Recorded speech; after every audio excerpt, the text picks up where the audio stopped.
அனைவருக்கும் வணக்கம். இந்த உடம்பு 439 நடக்கின்ற காட்டை பற்றி சொல்ல போவேன்.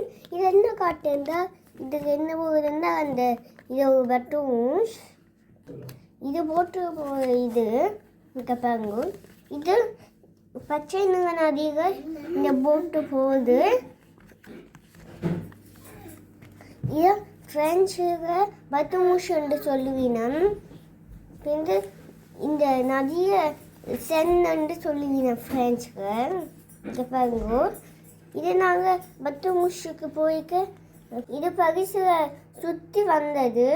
இந்த பத்துமுஷில் தான் நாங்கள் போனோம். நாங்கள் டீச்சரோட எல்லா எங்களோட கிளாஸ் ஆக்களோட இன்னும் ஒரு கிளாஸும் எங்களோட வந்தவன். இந்த பாருங்கோ. இது நாங்கள் எங்களோட தலைநகர் பரிசுக்கு நாங்கள் போனாங்க. அதுக்கு முனிமோக்களையும் நாங்கள் பார்த்துருக்குறோம். இந்த பாருங்கோ. இது உங்களுக்கு பிடிச்சிருக்குதா? நன்றி, வணக்கம்.